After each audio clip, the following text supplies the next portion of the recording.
Louisiana. Louisiana is a deep south and south-central region of the United States. It is the 20th smallest by area and 25th most populous of 50 United States. Louisiana is bordered by the state of Texas to the west, Arkansas to the north, Mississippi to the east, and to the Gulf of Mexico to the south. A large part of east boundary is demarcated by Mississippi River. Louisiana is the only U.S. state with political subdivisions termed parishes, which are equivalent to the counties, making it one of the only two U.S. states not divided into counties, the other being Alaska and its boroughs.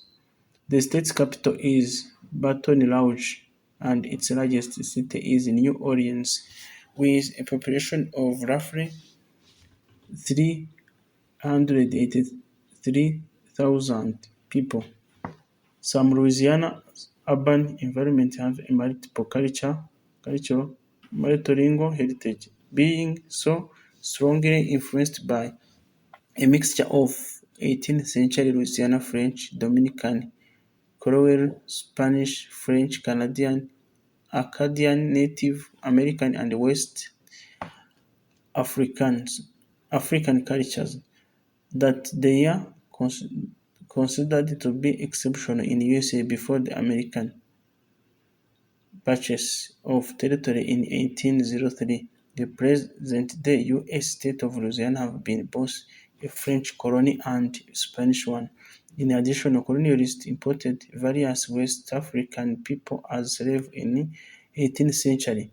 Many came from people of same region of West Africa, thus concentrating their culture. Filipinos also arrived during colonial Louisiana. In the post-Civil War environment, Anglo Americans increased the pressure for Anglo Anglicization, and in 1921 English was the time made the sole language of instructions in Louisiana schools before a policy of multilingualism was revived in 1974. They have been official language in Louisiana, and the state constitution enumerates the right of people to preserve, foster, and promote their preservative historical, linguistic, and cultural origins. Based on the national average, Louisiana frequently ranked low among the U.S. in terms of health, education, development, and high in measure of poverty. In 2018, Louisiana was ranked as the least healthy state in the country with high levels of drug-related death.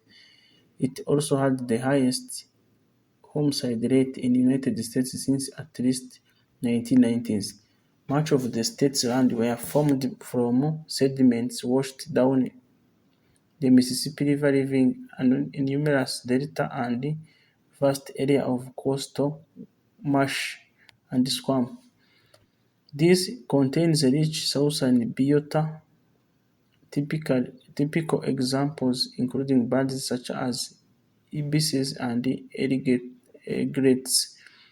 There are also many species of tree frog, such as state-recognized American green tree frog, and fish such as sturgeon and paddlefish. In a more elevated area, fire is a natural process in landscapes and have produced extensive areas of long-leaf pine forest and wet savanna.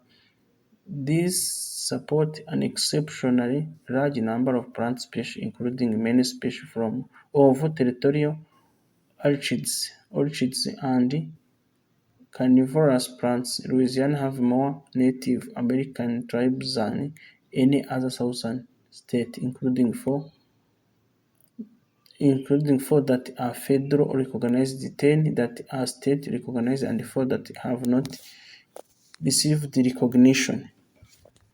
Louisiana is known for Mardi Gras, jazz music, Creole and Cajun culture, salt mines, Geography and demographics. State abbreviation LA. State capital Baton Rouge. State size total land and water 51,840 square miles and only 43,562 square miles. Number of counties 64 counties. Time zone Central Time Zone. Bordering state Arkansas, Mississippi and Texas. Highest point Driskill Mountain 535 feet. National parks none. State population as of 2020 4,657,757. State population density 106.9 people per square mile. Area code 225 318 337 504 985. Top 5 cities 2020 population. New Orleans 389,476. Baton Rouge 219,552. Shreveport 184,786. Lafayette 126,535. Lake Charles 78,433. Government and legislature. Statehood April 30th, 1912. Electoral votes 9. State symbols. State bird Eastern brown pelican. State crustacean. Crawfish. State dog Catihara leopard dog. State drink milk. State flower Magnolia. State freshwater fish white perch. State insect honeybee. State mammal black bear. State motto Union, Justice, Confidence. State nickname Pelican State. State reptile alligator. State tree Bird cypress. Sports teams. Major sports teams NFL New Orleans Saints. NBA New Orleans Pelicans. New Orleans Pelicans.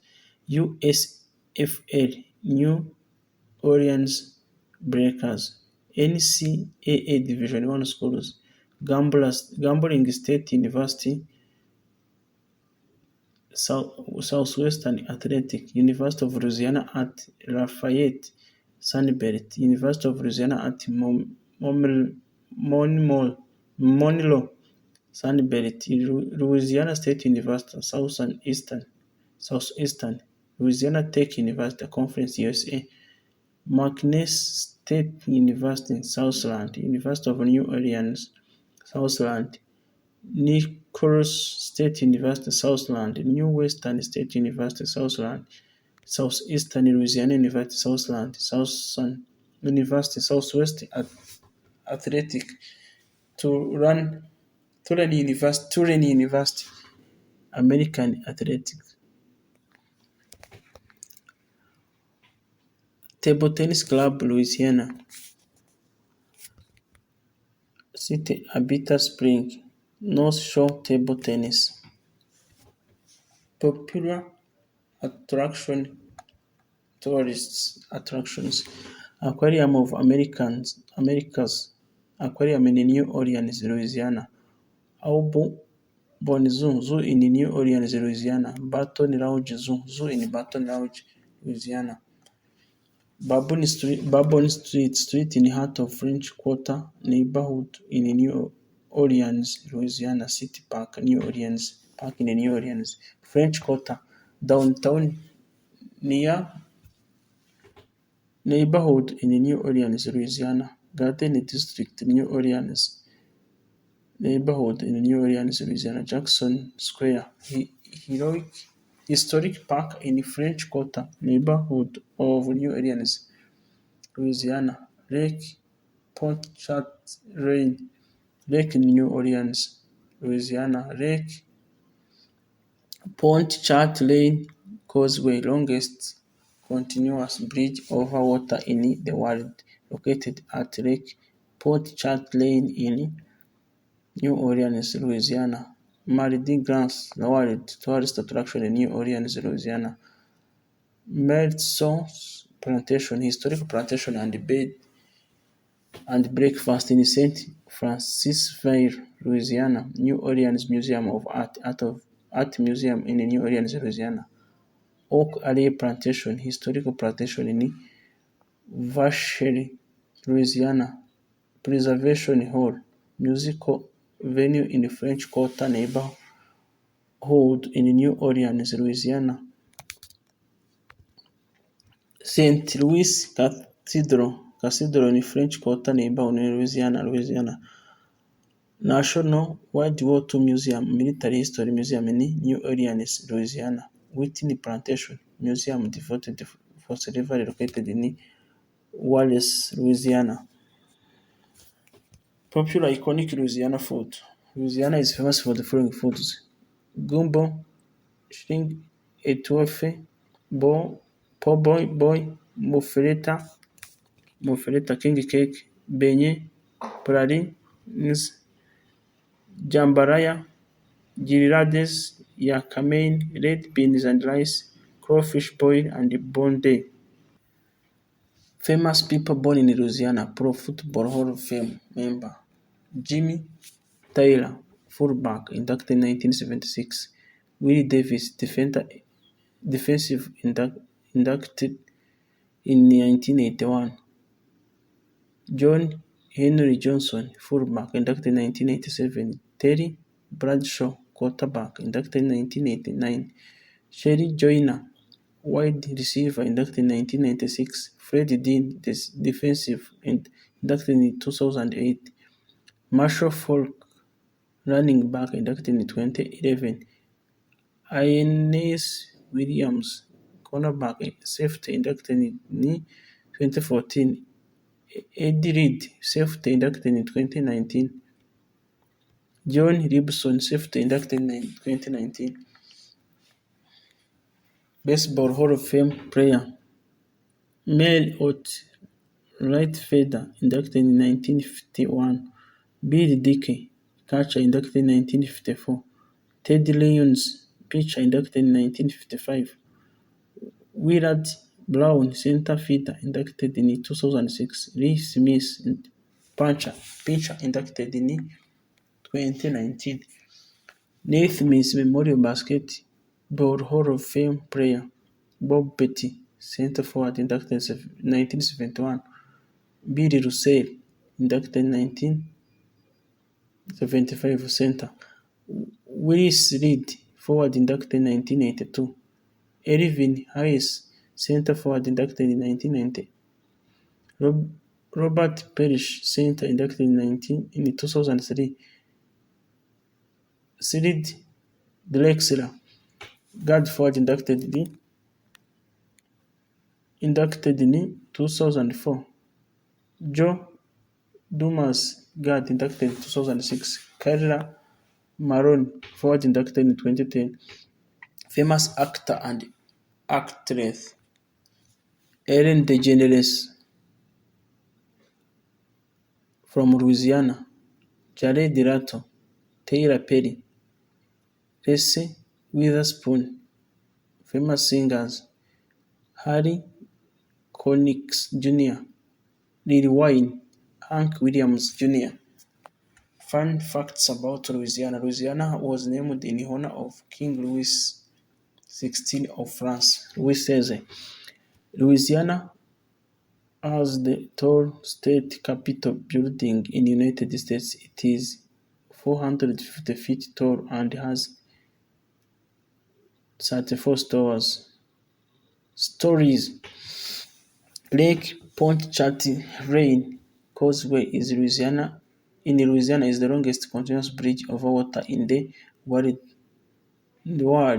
It is 23.87 miles long and connects Metre with Mandeville. Blow Bridge Blue Bridge is known for crayfish capital of the world. Lane is known as the frog capital of the world. St. Charles Sitka Line in New Orleans is one of only two mobile national monuments in the United States. San Francisco Cable Car are the other. The first documented Mardi Gras parade in New Orleans occurred in 1837. The first floats appeared 20 years later in 1857. The first opera performed in America was on May 22nd, 1786 in New Orleans. Louisiana is the only state in the United States that follows the legal system established by Napoleon. The other 49 states follow English common law. In Louisiana, staging a fake wrestling or boxing match is prohibited. The penalty is the loss of the license.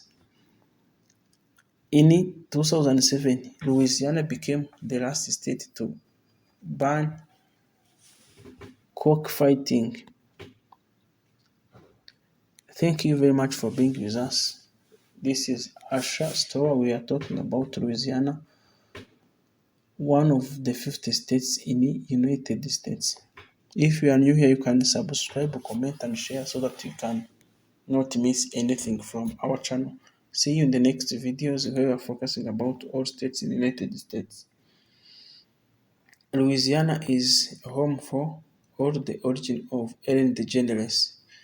Thank you very much for being with us. See you in the next videos coming soon.